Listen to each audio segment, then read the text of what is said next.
কথা বলছিলাম, লুকমান তার ছেলেকে ওয়াজ করছিল, লা তুশরিক বিল্লাহ, আল্লাহর সাথে শরীক করিও না। ইন্নাশ শিরকা লাযুলমুন আযীম, শিরক সবচাইতে বড় পাপ। কত বড় পাপ! এই পৃথিবীর সমস্ত জিন আর মানুষ একত্রিত হয়ে যদি কোনো পাপ রটনা করে, এর চাইতে বড় পাপ। জীবনের শেষ নিঃশ্বাস পর্যন্ত এই পাপ থেকে বেঁচে থাকবো, তবে তাদের সফলতা কেউ ঠেকাইতে পারবে না। ফামান যুহজিহা আনিন নার ওয়া উদখিলাল জান্নাহ, যেই ব্যক্তি আগুন থেকে মুক্তি পেল, জান্নাতে প্রবেশ করলো, ফাকাদ ফাজ, আল্লাহ বলছে সে জিতে গেল, সে জিতে গেল। কে জিতছে? কে জিতছে? যে আগুন থেকে বেঁচে গেল, জান্নাতে ঢুকলো, সে জিতছে। কে জিতছে? কে জিতছে? যে 3 গোল দিছে সে। কে জিতছে? বলেন বলেন, মুখস্থ করেন, ঠোঁটের মধ্যে নিয়ে আসেন, দেখেন না মুখের থেকে হৃদয় ঢোকে কিনা। কে জিতছে? নাকি যে ছক্কা মারছে? কে জিতছে? নাকি যে চাকরি পাইছে? কে জিতছে? নাকি যে নেতা হইছে? কে জিতছে? নাকি যে ব্যবসায়ী হইছে? কে জিতছে? যার বাপের 20 বিঘা জমি সে, নাকি যে আগুন থেকে মুক্তি পাইছে? সুসংবাদ, সুসংবাদ। কি আল্লাহ পাইছো! আমি মাঝে মধ্যে চিন্তা করি, আল্লাহ এত দয়ালু না হলে, আল্লাহ এত দয়ালু না হলে আমরা পৃথিবীতেই শেষ হয়ে যেতাম।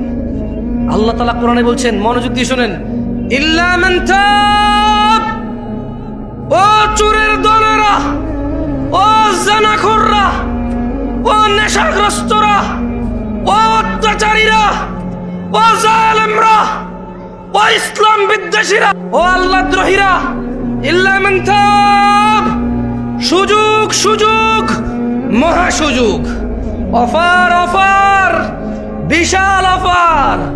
ওহো, কি ঘোষণা আল্লাহ! অতঃপর যেই ব্যক্তি অন্যায়, চুরি হোক, যা হোক, নেশা হোক, জানা হোক, যে কোনো অন্যায় হোক, ইল্লা মান তাব, অন্যায় যত হোক, যে ব্যক্তি অন্যায় থেকে তওবা করলো, ফিরে আসলো, ওয়া আমানা, আল্লাহর প্রতি ঈমান আনলো, ওয়া আমিলা আমালান সালিহা, অপরাধ জমিন থেকে আসমানের মেঘমালা, অপরাধ জমিন পরিপূর্ণ হয়ে আছে, অপরাধ সাগরের অতুলনীয় জায়গায় পৌঁছে গেছে। আল্লাহ বলছে, খালি ফিরে আয় রে, তোর অপরাধ কতটুকু অপরাধ তোর, ফিরে আয়, মাপ চার, ঈমান আন, ভালো কাজ কর। তো বয়স তো 70 হয়ে গেছে, 35 হয়ে গেছে, 40 হয়ে গেছে, ডেলি একটা মেয়ের সাথে শুয়েছি, ডেলি 2 লিটার মদ খাইছি, আল্লাহ ফিরে আসলে হবে? আল্লাহ বলছে, আরে শোন, যদি তুই ফিরে আসস, ঈমান আনস, ভালো কাজ করস, এগুলো তোর গুনাহ পৃথিবী সমান, ফাউলাইকা ইউবাদদিল, আল্লাহ তোর গুনাহ এগুলাকে মাপ তো করবে, সব গুনাহকে ইউবাদদিলুল্লাহ সাইয়্যাতিহিম হাসানাত, তোর সব গুনাহকে, তোর নেকি নেই, তুই বয়স কম, মরে যাবে কিছুদিন পরে, বা তুই জানিস না 20 বছর বয়সে মরতে পারিস, তোর তো আমল নাই, তো তোর সব গুনাহকে আমি আল্লাহ নেকিতে পরিবর্তন করে তোর নেকির পাল্লা দিয়ে দেবো। চ্যানেলটি সাবস্ক্রাইব করে আমাদের সঙ্গেই থাকুন। আমি কি একটা আমলের কথা শিখাই দেব আপনাদের, যে আমলটা আপনাকে কখনো জান্নাত থেকে মাহরুম করবে না, জান্নাতে যাবেনই যাবেন। তাহলে এটা শিখাই দিয়ে এখান থেকে বিদায় নিতে পারবো, রাইট? আর কি লাগবে? আপনি কি চান আল্লাহর কাছে? আল্লাহর কাছে কি চান? কি চান? তো ওই সম্পর্কে একটু জানাই দিলে তো হলো। আর তো সারা রাত ওয়াজ করে তাহলে লাভ নাই, আমাদের মূল ঠিকানা পাই গেলে তো হইল। শিরিক করা যাবে না ভাইরা আমার। না না না, আপনাকে ভুল বলছে বক্তা। শেষ নবীর উম্মত আমরা, নবীর উম্মত তোরা কখনো শিরিক করতে পারে না, একদম ভুল বলছে। সূরা ইউসুফ, সূরা নাম ওয়া মা ইউমিনু আকসারুহুম বিল্লাহ ইল্লা ওয়া হুম মুশরিকুন। আপনার হুজুর বলছে যে একবার মুসলমানের ঘরে জন্ম নিয়ে নিলে, বাপ আর দাদা যদি মুসলমান হয়ে যায়, যদি আপনার দাদা আর বাপ কোন রকমের মুসলমান হয়, তাহলে আপনার দ্বারা শিরিক আর সম্ভব না। আপনার হুজুর বলছে, আমি বলছি, এরকম মাইকে এসে, কেমন? ওইদিকে সূরা ইউসুফ কি আমাদের নবী মুহাম্মদের উপরে সাল্লাল্লাহু আলাইহি ওয়াসাল্লাম নাজিল হয়েছে নাকি অন্য নবীর উপরে? তাহলে এখানে আল্লাহ বলছেন যে ওয়ামা ইউমিনু আকসারুহুম বিল্লাহ, আল্লাহ তাআলা বলছে যে এই যে মানুষকে তুমি দেখছো মুহাম্মদ সাল্লাল্লাহু আলাইহি ওয়াসাল্লাম, এদের অধিকাংশ মানুষ প্রথমে ঈমান আনে। প্রথমে কি আনে? কি আনে? মানে এরা স্বীকার করে বাচ্চা দেয় কে, বৃষ্টি দেয় কে, সুস্থ করে কে? এরা ঈমান আনে। ইল্লা ওয়াহুম মুশরিকুন, তবে এদের যারা ঈমান আনে এদের অধিকাংশ 50%-এর উপর হলো মুশরিক, শিরিক করে। ওই কল্পনা থেকে বের হন যে আপনার বাপ দাদা মুসলমানের জন্য আপনার দ্বারা শিরিক হবে না, কেমন? ওটা থেকে বের হন। আর শুনেন, খালি যে মাজারে গিয়ে, মন্দিরে গিয়ে, তারপরে হচ্ছে কোনো মানুষের পায়ের নিচে, তারপর হচ্ছে কোনো নেতার নিচে, পয়সাওয়ালার নিচে, কোনো মহিলাকে পাওয়ার জন্য এভাবে করলে যে শিরিক হয় তা না। শুধু শিরিক এভাবে হয় না। জাবের রাদিয়াল্লাহু আনহু থেকে বর্ণিত, তিনি বলেন, কি বলেন? তিনি বলেন যে বাইনার রাজুলি ওয়া বাইনাশ শিরকি ওয়াল কুফরি তারকুস সালাহ, একজন ব্যক্তি শিরিক আর কুফরের মধ্যে পার্থক্য হচ্ছে নামাজ ছেড়ে দেওয়া। বুঝাইতে পারছি? আমি বলি নাই, জাবের রাদিয়াল্লাহু আনহু বলছে। বলেন না যে নতুন কথা বলছি। আরে ভাই, আপনি শুনেন নাই? এটা 1450 বছর পুরনো। আপনার মুহাদ্দিসরে জিজ্ঞেস করেন না, জিজ্ঞেস করেন না আপনার এখানে আলিয়া মাদ্রাসার প্রিন্সিপালকে, জিজ্ঞেস করেন না আপনার মসজিদের জুমার খতিবকে, জিজ্ঞেস করেন না আপনার পাড়ার ডাবল টাইটেল পাস মাওলানাকে। বলেন না যে মাওলানা সাহেব, খতিব সাহেব, একটু বলেন না নামাজ ত্যাগকারীর বিধান ইসলামে কি? বুখারী, মুসলিম, তিরমিজি, আবু দাউদ, মুসনাদ আহমেদ, বাইহাকি, মুআত্তা মালিক। হ্যাঁ, আপনি যে বইগুলোর নাম জানেন ওনাকে বলেন না যে সবগুলা বইকে একত্রিত করে, সবগুলা বই থেকে নির্যাস বের করে সালাত ত্যাগকারীর বিধান কি ইসলামে একটু আমাকে পড়ে শোনান। আপনাকে বলতে হবে বাইনাল মুনাফিকিন, বাইনানা ওয়া বাইনাল মুনাফিকিনা শুহুদুল ইশা ওয়াস সুবহ লা ইস্তাতিউনাহুমা। আপনার মোল্লা, মুন্সি, মুহাদ্দিস আমার মতো আর কি, যারা আপনারা 3-4 হাজার টাকা বেতনে রাখেন, দাম নাই আর কি, যারা আমার মতো যাদের মসজিদের ইমামদের, হ্যাঁ, ওনাকে বলেন না, বলেন না যে হুজুর আমি শুধু জুমা পড়ি, তার রুকুতে যায় নামাজ ধরি, সালাম ফিরানোর পর সবার আগে বের হওয়া লোকটা আমি খুব চালাক, 2 রাকাত বরাবর পাইয়া যাই। সবাই পড়ে 5 মিনিট নামাজ 2 রাকাত পায়, আমি পড়ি 3.5 মিনিট, তারপরে 2 রাকাত পাই। কেমনে? সবাই বুকা আল্লাহু আকবার যায় ধরছে নামাজ, আমি সোজা রুকুতে যাই পাইছি 1.5 মিনিট পড়ার পরে। তার মানে আমি টাইম সেভ করছি, দারুণ। আমি যে কি বুদ্ধিমান, আল্লাহ, আমি যে কি চালাক। ইমাম সাহেব, আপনি বুঝেন না, আপনি জানেন না আমি কত ক্লেভার, আমি হেভি জিনিয়াস টাইপের জিনিস। হ্যাঁ, চিন্তা করেন তো, ওরা 5 মিনিট পড়ে 2 রাকাত, আমি 3.5 মিনিট পড়ে 2 রাকাত আমি। এবং ইমাম সাহেব নামাজ শুরু হয় আল্লাহু আকবার দিয়ে, শেষ হয় আসসালামু আলাইকুম দিয়ে। আমি আসসালামু আলাইকুম বলছি, সবার আগের লোকটা আমি বাইরে হয়েছি, তার মানে নামাজ শেষ, আমি নাই ওইখানে, আমি টাইপ সেন্ড করছি। আপনি চালাক না? এই ছেলে, তুমি চালাক না? তুমি তো এটাই করো। তোমার হুজুরকে বলো না, তুমি যাকে বিশ্বাস করো তাকে বলো না যে ইসলামে হাদিসের যে গ্রন্থগুলো আছে ওখান থেকে একটু বলেন তো, আমি শুধু জুমার 2 রাকাত পড়ি, আর কোনো নামাজ পড়ি না আমি, আর ঈদের নামাজ পড়ি, আর কেউ মারা গেলে আমার, তাও যদি আমার নানি, দাদি, নানা, নানু, খালা, খালু, ফুফা, ফুফি, হ্যাঁ, আত্মীয় স্বজন, চাচা, জ্যাঠা, একেবারে নিকটবর্তী হলে আমি জানাজায় অংশগ্রহণ করি।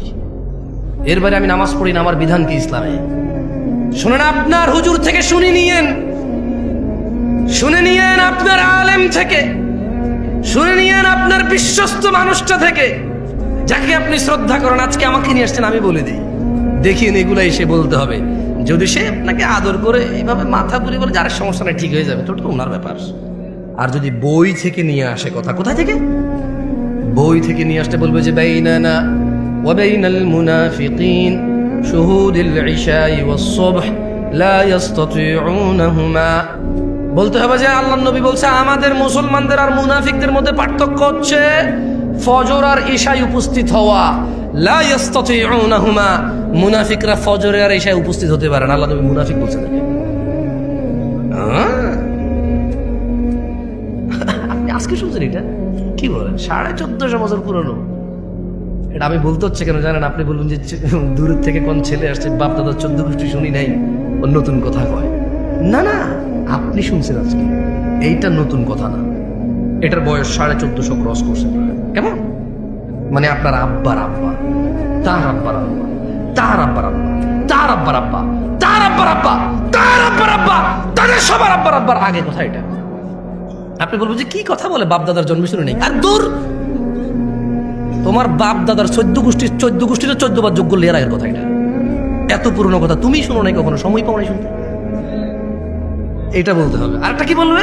আরেকটা বলতে হবে যে বাইনাল আবদি ওয়া বাইনাল কুফরি তারকুস সালাহ। কাফের আর মুমিনের মধ্যে পার্থক্য হচ্ছে নামাজ ছেড়ে দেওয়া। এটা বলবে উনি, যদি উনি বই থেকে বলতে হয়। কেমন? 90% মুসলমানের দেশ, বলো মারহাবা, বলো বলতে থাকো।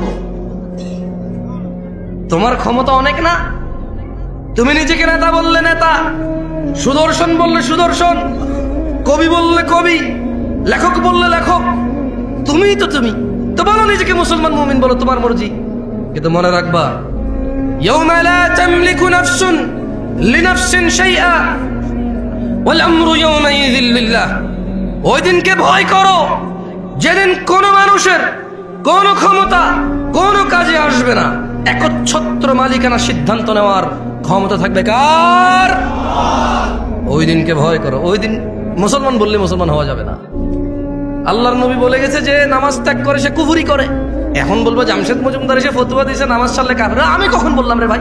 জাবের রাদিয়াল্লাহু আনহু বলছে আল্লাহর নবী বলছে যে নামাজ ছাড়ে সে কাফের। যে নিয়মিত নামাজ ছেড়ে দেয়, যে নামাজকে পরিত্যাগ করেছে, যে নামাজকে ছেড়ে দিয়েছে, যে নামাজের সাথে কোনো সম্পর্ক রাখলো না, নিজের সম্প্রীতি রাখলো না, সম্পর্ক কিছু রাখলো না, যে শরমে নামাজ পড়ে, জুমা না পড়লে মানসি কি করে? আরে বেটা ভাই আমার, জুমা আর জোহর দুইটাই ফরজ। কেমন? মানে জুমার দিনের যে 2 রাকাত জুমা আর শনিবারের যে 4 রাকাত জোহর, দুইটাই ফরজ। কেমন? আল্লাহ আমাদেরকে বোঝার তৌফিক দান করুন। তো আপনাদেরকে এমন একটা তথ্য, আর একটা বুঝে বললাম, বাইনার রাজুলি ওয়া বাইনাশ শিরকি ওয়াল কুফরি তারকুস সালাহ। নিশ্চয় বান্দা মুশরিক কাফেরের মধ্যে পার্থক্য হচ্ছে নামাজ থেকে। বহু দূর থেকে আসছি, এই পুরো কাউনিয়ার সবাই যদি জান্নাতে চলে যায়, যদি আমি না যেতে পারি, এটা আমার কোনো সফলতা নাই।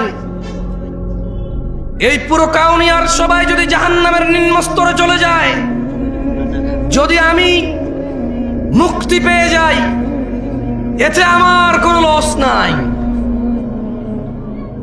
তাই এমন একটা ইবাদতের কথা, এমন একটা দুষ্কৃতির কথা, এমন একটা পাপের কথা বলে যেতে চাই, যেই পাপকে পরোয়া করলে এই রাজাঘাটের মানুষের জান্নাত হবেই হবে। আমি বলিনি, আল্লাহ বলেছে। যদি রাজাঘাটের নারী ও পুরুষরা, যদি রাজাঘাটের ধনী ও দরিদ্ররা, যদি রাজাঘাটের যুবক ও বৃদ্ধরা, সুস্থ অসুস্থরা যদি সিদ্ধান্ত নেয় এই পাপ সম্পর্কে আমরা সতর্ক হব, জীবনের শেষ নিঃশ্বাস পর্যন্ত এই পাপ থেকে বেঁচে থাকব, তবে তাদের সফলতা কেউ ঠেকাইতে পারবে না। ফামান যুহজিহা আনিন নার ওয়া উদখিলাল জান্নাহ, যেই ব্যক্তি আগুন থেকে মুক্তি পেল, জান্নাতে প্রবেশ করলো, ফাকাদ ফাজ, আল্লাহ বলছে সে জিতে গেল, সে জিতে গেল। কে জিতছে? কে জিতছে? যে আগুন থেকে বেঁচে গেল, জান্নাতে ঢুকলো, সে জিতছে। কে জিতছে? কে জিতছে? যে 3 গোল দিছে সে। কে জিতছে? বলেন বলেন, মুখস্থ করেন, ঠোঁটের মধ্যে নিয়ে আসেন, দেখেন না মুখের থেকে হৃদয় ঢোকে কিনা। কে জিতছে? নাকি যে ছক্কা মারছে? কে জিতছে? নাকি যে চাকরি পাইছে? কে জিতছে? নাকি যে নেতা হইছে? কে জিতছে? নাকি যে ব্যবসায়ী হইছে? কে জিতছে? যার বাপের 20 বিঘা জমি সে, নাকি যে আগুন থেকে মুক্তি পাইছে সফলতা আল্লাহর কাছে জান্নাত ছাড়া আর কিচ্ছু না। এই পৃথিবীতে এমন কিছু নেই যেটা পেলে আল্লাহ মানুষকে সফল বলেছে। আল্লাহ বলেছে যে আগুন থেকে রেহাই পেল, জান্নাতে প্রবেশ করলো, ফাকাদে ফাজ, সে জিতে গেল। তো ইয়া আল্লাহ, সে কত গোলে জিতলো, কত রানে জিতলো? আল্লাহ বলছে, ফাজা ফাউজান আযীমা, সে পৃথিবীতে যত শ্রেষ্ঠ, এই মানুষের জন্য যত শ্রেষ্ঠ কিছু আছে সবচাইতে বড়টা জিতছে সে। এর চাইতে আর কিছু বড় নেই। লুকমান হাকিম বলেছিল, আল্লাহ মুহাম্মদ সাল্লাল্লাহু আলাইহি সাল্লামকে বলতেছেন, ওয়াইদ ক্বালা লুকমান, আল্লাহ বলল যে আর স্মরণ করুন যখন লুকমান বলেছিল তার পুত্রকে, ইয়া বুনাই ওয়া হুয়া ইয়ালিবনি, তার পুত্রকে যখন সে বলেছিল ওয়া হুয়া ইয়াইদুহু, ওয়াজ করতেছিল। কি করতেছিল? কি করতেছিল? আমি কি করতেছি এখানে আজকে? গত বছর এখানে কি হয়েছে? এর আগের বছর যত হুজুর আসে কি করে এখানে? যত শ্রোতা আছে কি শুনে এখানে? ওয়াজ শোনে। লুকমান হাকিম তার ছেলেকে ওয়াজ করছে। এদেশের বাপেরা হুজুর নিয়ে এসে ছেলেকে ওয়াজ শোনায়, নিজেরা ওয়াজ করে না। যেদিন বাপ তার ছেলেকে ওয়াজ করবে, স্বামী তার স্ত্রীকে, দাদা তার নাতিকে, নাতি তার দাদাকে, মা তার মেয়েকে, বাপ তার মেয়েকে, চাচা তার ভাতিজিকে, মামা তার ভাগ্নিকে, ভাগিনাকে, পাড়া প্রতিবেশী তার পাড়া প্রতিবেশীকে যেদিন ওয়াজ করবে, সেই দিন ওই একটা ইসলামের বিধানকে প্রস্তুত করার জন্য দু চারটা সুন্নতকে ছোট করা লাগবে না। সেদিন সবাই জেনে যাবে। কেমন? ওয়াইদ ক্বালা লুকমান, স্মরণ করুন লুকমান লিবনি, তার ছেলেকে ওয়াজ করছিল, ওয়া হুয়া ইয়াইদু, ওয়া হুয়া ইয়াইদু, তার ছেলেকে সে ওয়াজ করছিল কি, ইয়া বুনাই, ও আমার আদরের ছেলে, লা তুশরিক বিল্লাহ, তুমি আল্লাহর সাথে শরীক করিও না, ইন্না শিরকা লা যুলমুন আযীম, হে আমার ছেলে, শিরক পৃথিবীর যত অপরাধ উপস্থিত আছে সবচেয়ে বড় অপরাধ। এখন প্রশ্ন হতে পারে, 1000 লিটার মদ খেলে আর শিরিক করলে কোনটা বড় অপরাধ? এখানে কোরআনুল কারীমে সূরা লুকমান আল্লাহ বলছে যে ইন্না শিরকা লা যুলমুন আযীম, নিশ্চয়ই শিরিক সবচেয়ে বড় অপরাধ। প্রশ্ন আসতে পারে, এদেশের নেতারা কয়েক হাজার কোটি টাকা দুর্নীতি করে নিয়ে চলে গেছে, এটা হিসেব হবে? মানুষের টাকা, কার টাকা? মানুষের টাকা, হিসেব আল্লাহ মাফ করবে না।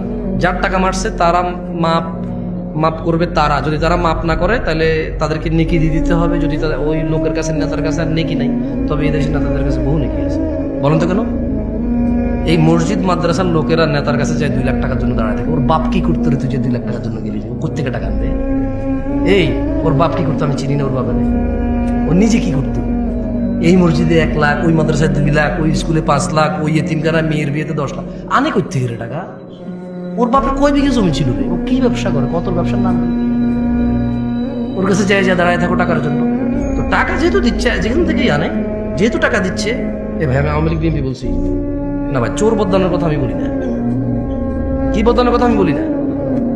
আমার কথা হচ্ছে যে শাসনে আছে, আল্লাহ তার মধ্যে যত কল্যাণ আছে তা আমাকে গ্রহণ করা তৌফিক দিক।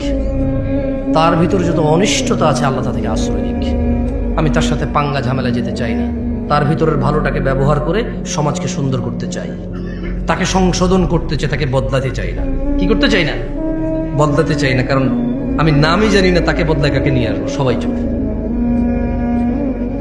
ঠিক আছে? তো সংশোধন লাগবে, বদলানো লাগবে না। কি লাগবে না? সংশোধন লাগবে। আল্লাহ আমাদেরকে সংশোধন হওয়ার তৌফিক দান করুন। তো 2000 কোটি টাকা যদি কেউ চুরি করে বিদেশ নিয়ে চলে যায় বা দেশে রেখে দেয় বা কিছু একটা করে, তো যাদের টাকা সে মারবে আল্লাহ বলবে যে আমি মাফ করবো না। তো সে বলবে যে তোমার টাকা তো আমি মেরে দিয়েছি, কি করবো? সে লোক বলবে যে নেকি দাও। তো এখন এই যে মসজিদে 2 লাখ দেয়, মাদ্রাসায় 2 লাখ দেয়, এতিম বাচ্চাদের বিয়ে করা, দেখলো ভালো কাজ নাকি খারাপ কাজ? পাহাড় সমান নেকি থাকবে না তার কাছে, কারণ সে প্রচুর দান করে। কি করে? ও এখানে আরেকটা কথা বলা ভালো, যদি সুনামের জন্য, দানবীর জন্য দান করে তাহলে নেকি ওটাই নাই, ওটা রিয়া হয়ে উল্টো ওটা একটা গুনায় পরিণত হবে। কেমন? আর যদি মন মানসিকতা ভালো হয়, একটু মন নরম, ভালো মন মানসিকতা, এটা এতিম বাচ্চা বিয়ে করা দিচ্ছে, যা কিছু টাকা দাও হয়ে যাক। অথচ টাকাটা কিন্তু সে চুরি করে, ডাকাতি করে, বদমাইশি করে, কিছু হালাল আছে কিছু হারাম আছে মিশ্রিত। কেমন? কিছু হালাল কিছু, ওটা সরি নেতা বলবো না, ওটা ব্যবসায়ীরাও করে। 2 নাম্বার 4 নাম্বার 6 নাম্বার মালামাল বিক্রি করে করে নাকি করে না? গ্রামের মোড়লে করে, ওটা কিন্তু নেতা না। আপন বড় ভাইয়ে করে, রাস্তার জমি নিজে নিয়ে ছোট ভাইকে ওই পিসের জমি দিয়ে দেয়। বোনের সাথে ভাইয়ে করে। তো আমি আসলে শুধু নেতা বলবো না, আমি আসলে আমরা মানুষ, এই সমাজের মানুষগুলো আমরা খারাপ। ভাই হিসাবে ভাইয়ের সাথে খারাপ, ভাই হিসাবে বোনের সাথে খারাপ, ছেলে হিসাবে বাপের সাথে খারাপ, নেতা হিসাবে সমাজবাসীর সাথে খারাপ, ব্যবসা হিসাবে কাস্টমারের সাথে খারাপ, স্বামী হিসাবে স্ত্রীর সাথে খারাপ, বাপ হিসাবে ছেলের সাথে খারাপ। এটা হচ্ছে আমাদের স্বভাব, বুঝে আসছে? তো আসলে কোনো একটা লোককে এইভাবে দোষ, মানে নেতা হয়েছে এই জন্য দোষ, এটা না। আসলে আমাদের স্বভাবগত যাতে এই দেশের মানুষের আমরাই খারাপ, বুঝে আসছে না আসলে আপনার? তো এখন ইন্না শিরকা লাযুলমুন আযীম, লোকমান বলছে যে ছেলে তুমি আল্লাহর সাথে শিরিক করিও না। কেন? বলো যে শিরিক সবচেয়ে পৃথিবীর বড় অপরাধ। তো এখন যদি আপনি প্রশ্ন করেন কত বড় অপরাধ, 1,00,000 কোটি টাকা যদি মাইরা দেওয়া হয়, এটা কিয়ামতে আল্লাহ মাফ না করলে, এ হলো চোর যে টাকা মারছে, এ হলো যার সম্পদ তারা, বা সে একক বা তারা অধিক, এর যত নেকি আছে একে দিতে হবে। দিতে দিতে আর নেকি নেই, কিন্তু লোক বাকি আছে। এখন এই পৃথিবীতে এমন একটা মানুষ আছে যার গুনাহ নাই? আছে? একটা মানুষ কি পাওয়া যাবে যার গুনাহ নাই?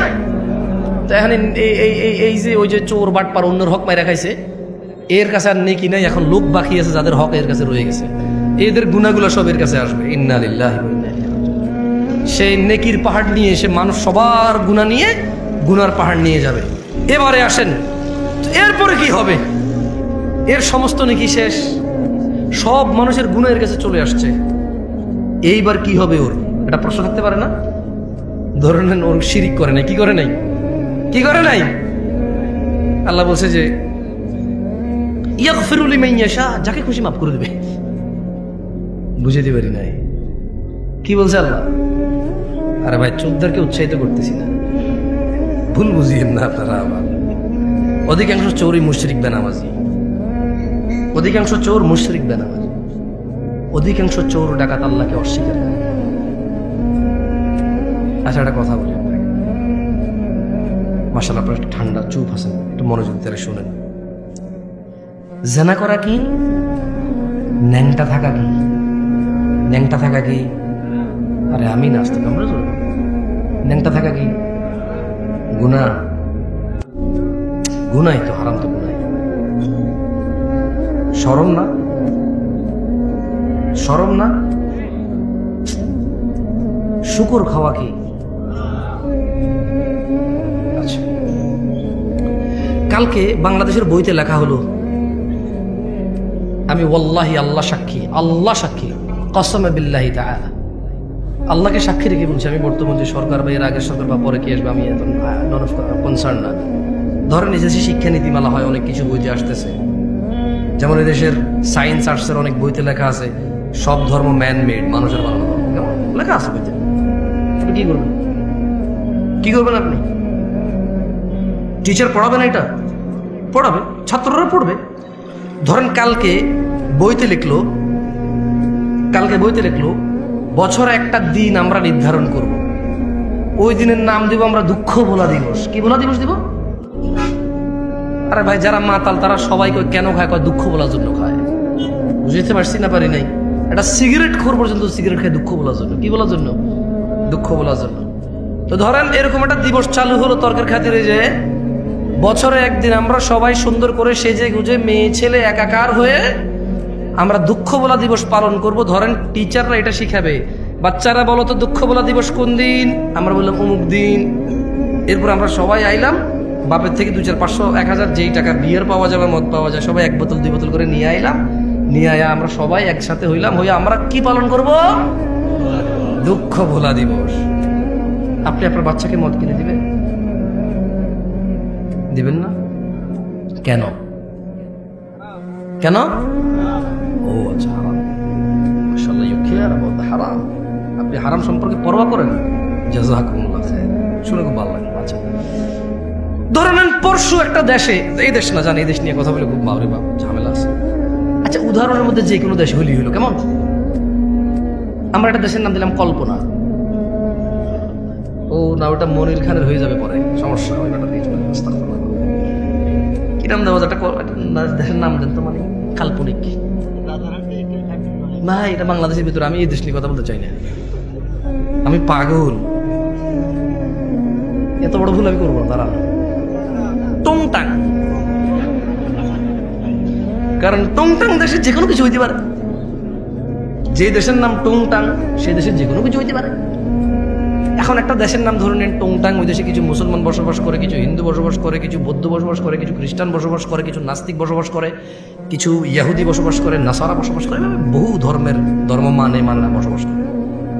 ধরে নেন ওই দেশের গভর্নমেন্ট হঠাৎ করে বলল আমরা সৌন্দর্য প্রদর্শন দিবস পালন করব। কি দিবস? এবং তারা তাদের শিক্ষকদেরকে বলে দিল বইতে একটা অধ্যায় সৌন্দর্য প্রদর্শন অধ্যায়। কি অধ্যায়? তো ওই দিন আমরা যাপন করব কিভাবে? তারা বললো যে সৌন্দর্য যেহেতু প্রদর্শন, তাইলে সবাই জামা কাপড় ছাড়া আসলেই ভালো হবে, পুরুষ হলে দেখা যাবে। আরে আশ্চর্য, হাসতেছেন কেন? কি প্রদর্শন? তাইলে যার শরীরে যতটুকু অংশ আছে, যে যত বেশি করে দেখাবে সে পুরোটাই দেখাইলো, রাইট? এটা তাদের লজিক। এটা কার লজিক? তাদের লজিক। কোন দেশের? টংটাং দেশের লজিক। এখন টংটাং দেশের মুসলমানরা বলো কি, আমার বাচ্চাকে আমি ঘর থেকে জামা কাপড় কোনো কিছু ছাড়া স্কুলে পাঠাবো আজকে সৌন্দর্য প্রদর্শন দিবস পালন করার জন্য? শুধু বইতে লেখা আছে তাই? শুধু সরকার বলছে তাই? শুধু এদেশের বড়রা বলছে তাই? শুধু এদেশের ইঞ্জিনিয়াররা ডাক্তাররা বলছে তাই? এদেশের যাদের ক্ষমতা আছে তারা, এদেশের যারা পয়সাওয়ালা তারা, যারা সুন্দর করে ক্লিন শেপ করে হাঁটে তারা, যাদের they look so handsome, that's why তাদেরকে দেখতে খুব হ্যান্ডসাম দেখা যায়। এই জন্য আমি তাদের কথা মেনে নেবো। আমার বাচ্চাকে আমি ন্যাংটা পাঠাবো? আমার 12 বছরের যুবতী মেয়ে, আমার 15 বছরের যুবতী মেয়ে, আমার 18 বছরের যুবতী মেয়ে, আমার 20 বছরের যুবক ছেলেকে আমি কাপড় চোপড় ছাড়া পাঠাবো? ইম্পসিবল। বলবেন, রাইট? আপনারা বলবেন? এরকম বলবেন তো না? দেখতে টংটাং দেশের মতো আপনারাও বলবেন, রাইট? আচ্ছা, এরপর ধরেন কিছুদিন পরে দিবস একটা আসবে, দুঃখ বলা দিবস। টংটাং দেশে কি বলা দিবস আসবে? ওই দিন বইতে এরকম লেখা থাকবে, স্যাররা শিখাবে, শোনো, জানে না, বুঝে নাও, এরকম একটা দিন আসছে, অমুক দিন অমুক কিছু করছে, সে যেহেতু চলে গেছে, তাহলে আমরা প্রচুর দুঃখ পাই তার জন্য। আমরা কি করবো? আমরা মদ খাবো। কি খাবো আজকে? টংটাং দেশ যে কোনো কিছু হইতে পারে ভাই। এখন টংটাং দেশের মুসলমানরা হঠাৎ বলো কি আস্তাগফিরুল্লাহ, কি পাগল নাকি রে ভাই? ও আমার ক্ষমতায় আছে, ও আমার নেতৃত্বে আছে, আমাকে শাসন করবে, অন্যায়ের প্রতিবাদ করবে, আমি ভালো করলে পুরস্কৃত করবে, খারাপ করলে শাস্তি দিবে। ও মদ খাওয়াবে কেন আমার বাচ্চা কাচ্চাকে? টংটাং দেখছে মানুষ এটা মেনে নেবে না, বাচ্চাকে বলবে আজকে স্কুলে যাওয়ার দরকার নাই, যা হয় হবে, বাদ দাও। বলবে কি না? আপনারা কি করবেন? তো এই যে যারা আমাদের জন্য, ভাষার জন্য, স্বাধীনতার জন্য, আমাদের জন্য এই পৃথিবী ছেড়ে চলে গেল, এই দেশ থেকে তারা সুন্দরী স্ত্রী, ছোট ছোট বাচ্চা কাচ্চা কোলে ছিল, বৃদ্ধ বাবা মা ছিল তাদেরও, তারাই হয়তো পরিবারের একমাত্র উপার্জনকারী ছিল। ওর স্ত্রীর গর্ভে একটা 9 মাসের বাচ্চা ছিল। ও বেচারা ভাষার জন্য হোক, স্বাধীনতার জন্য হোক, ওর স্ত্রী সন্তানের ইজ্জত রক্ষার জন্য হোক, আর পরাধীনতায় বিরক্ত হয়ে নিজের পরবর্তী প্রজন্মকে স্বাধীন একটা রাষ্ট্রে দিয়ে স্বাধীনতা দিয়ে যাওয়ার জন্য হোক, ও বেচারা লড়াই করতে চলে গিয়ে জীবন দিয়ে দিল। ওর বাচ্চাটা ভূমিষ্ঠ হলো ইয়েতিম হয়ে। ওর বাচ্চাটা পৃথিবীতে আসার আগে ইয়েতিম হয়েছে, ও জীবন বিলিয়ে দিল। এখন আপনারা বলছেন যে ওদেরকে আমরা স্মরণ করতে হবে টন টন টন টন টন টন গান গাইয়া। আপনারা বলতেছেন যে তারা যেহেতু আমাদের জন্য জীবন দিয়ে চলে গেছে, একটা দিন আমরা নির্ধারণ করব, ওই দিন মুসলমানের ছেলে মেয়ে একত্রিত হয়ে একাকার হয়ে সেজে গুজে ফুল মাথায় দিয়ে খোপায় দিয়ে, ছেলে তার হাতে ফুল নিয়ে, মেয়ে তার খোপায় ফুল নিয়ে যাবে, কোনো এক পাথরে দাঁড়াবে, ছবি তুলবে, জুতা নিয়ে উঠবে না, মোজা নিয়ে উঠবে না, নানা ধরনের নিয়ম থাকবে। আর সারা দিন শুধু আল্লাহ যে মিউজিককে হারাম করেছে, ইসলাম যে মিউজিককে হারাম করেছে, মদ হারাম করেছে কে? ন্যাংটা হওয়া হারাম করেছে কে? মিউজিক হারাম করেছে কে? তো টংটাং দেশের মানুষ তো মিউজিকটা আল্লাহ হারাম করেছে, এজন্য মিউজিক দিয়ে কাউকে সম্মান করবে না। আপনারা কেন করছেন? টংটাং দেশের মানুষের মতো হইতে পারবেন না। এতটা বিবেকহীন হয়ে গেছে। মানে বইতে লেখা থাকবে, কেউ একজন বলবে আচ্ছা মৃত ব্যক্তি গান বাজালে সম্মান পায়, এটা কে বলছে ভাই?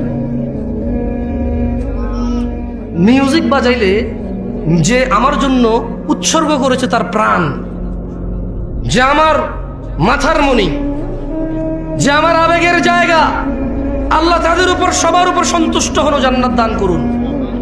যার যার ইমান আমল যতটুকু ছিল আল্লাহ প্রত্যেকটুকু কবুল করুন। আর আল্লাহ তাদের সাথে ইনসাফ করুন, যেহেতু আমরা জানি না এখানে হিন্দু বৌদ্ধ মুসলিম সবাই ছিল। আল্লাহ ইনসাফ করুন, আল্লাহ কি করুন?